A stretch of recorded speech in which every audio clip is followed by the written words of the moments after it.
This video is going to focus on population growth and expanding food production.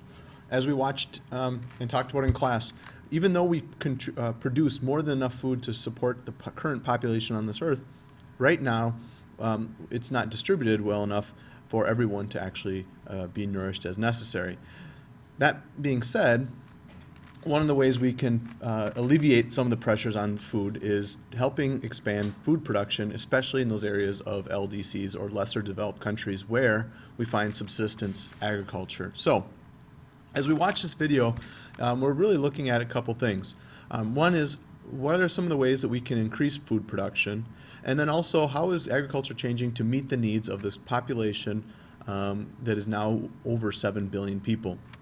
And so we're going to look at aquaculture, overfishing, the green revolution and Norman Borlaug's contribution to that, and what's called GMOs or genetically modified organisms.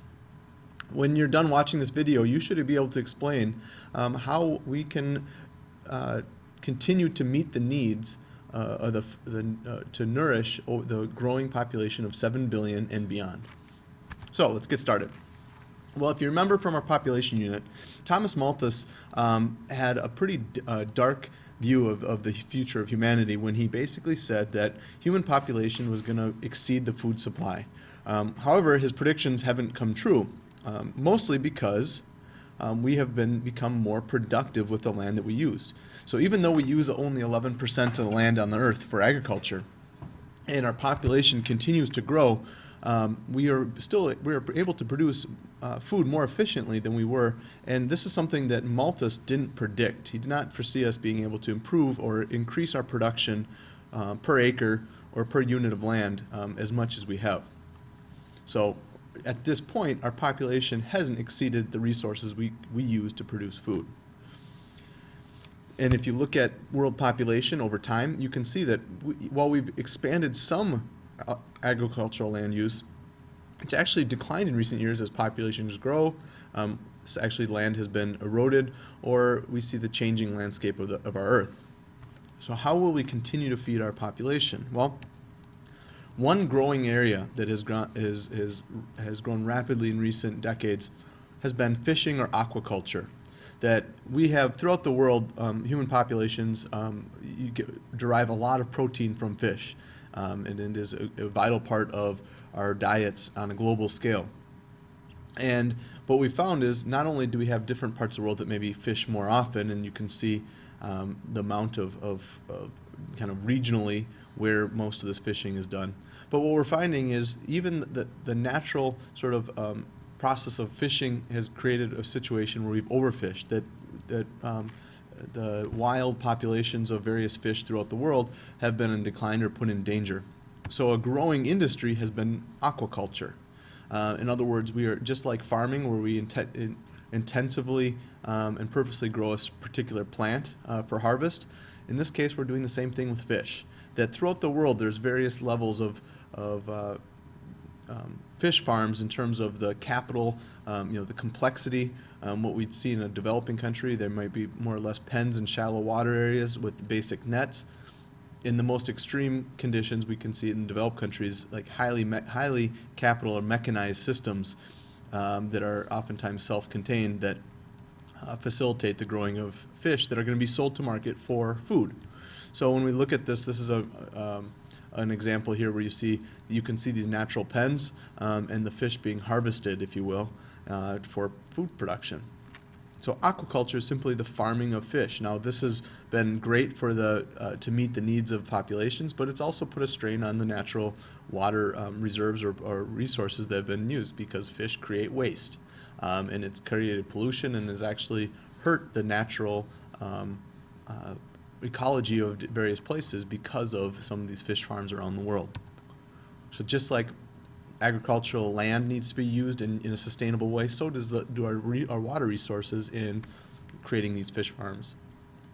Okay, so another way we can increase food production is increasing the actual productivity.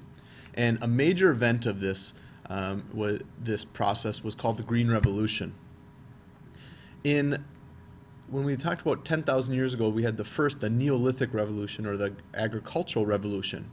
But then we had what was called the second agricultural revolution, when the Industrial Revolution happened, where we started to see the introduction of mechanized farming.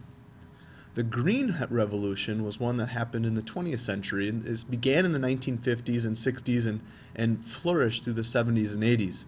And essentially what this was a time when scientists started to use very specific and intensive practices to help cultivate the land to be more productive. In other words, using higher yield hybrid seeds that had been modified, or genetic traits had been emphasized to create hardier, more durable seeds that could withstand droughts and various climate conditions. And then the intensive use of fertilizers that make the land more productive for agricultural purposes.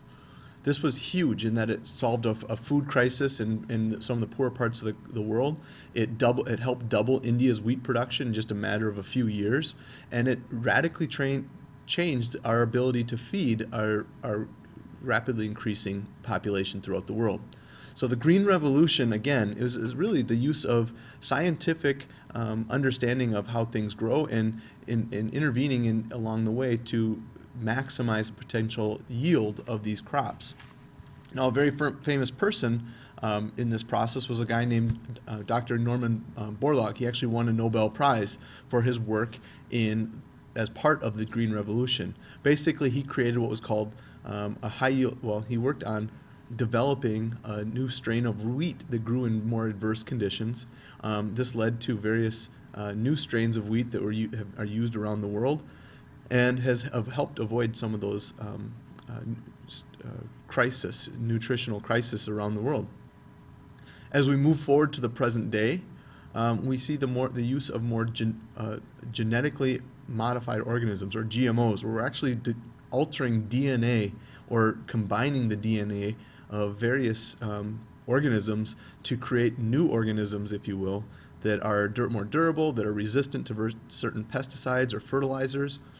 But we actually modified the DNA within the actual organism to help make a hardier, more nutritious crop. Now, this has become somewhat of a controversial topic because we're not quite sure if there's long-term effects of interfering with some of these genetic organisms. Companies like Monsanto, you see advertisements are becoming more commonplace now. You're hearing more about it now. Again, they are very, very hardy seeds that are very productive, but sometimes there's some that would be very concerned about the unknown consequences or unintentional consequences that we may have not faced yet. Another way we can look at expanding food production or to support the population is to focus on more higher protein cereals. Now, this might be through the process that we found in the Green Revolution or the use of GMOs, but it also might be looking at alternative food sources. So, something like quinoa is a very high protein cereal grain that is becoming more popular in the United States, coming out of South America. Looking at various places where we see this production taking place, you can see the vast majority of these hybrid seeds or these GMOs coming out of the United States. We might also consider different alternatives of food. I think we discussed in class that there's been a movement to use the proteins of bugs, that there are protein bars that grind up crickets, and because of their protein per ounce you can find, they're oftentimes alternatives that maybe aren't as culturally preferred, but sometimes very nutritious given the strains we're seeing in our population. The other possibility is, again, expanding agriculture. And this could be not only hopefully to make land more fertile, but also looking at the use of, if we could expand trade. So expanding agriculture is also expanding trade, becoming more connected globally, that in the United States we produce an excess of food, finding ways to make it more evenly distributed throughout the world, and helping expand agricultural practices to other places, incorporating the known and successful techniques that help maximize yields and making them accessible to people around the world to help expand the agricultural practice to make the world a more productive food machine. So, if you're reviewing these concepts, going back over what aquaculture, overfishing, the Green Revolution, knowing who Norman Borlaug is, and the concept of a GMO. These are things you should be able to describe or to use in describing how we might be able to increase food production to meet the needs of our Earth's population.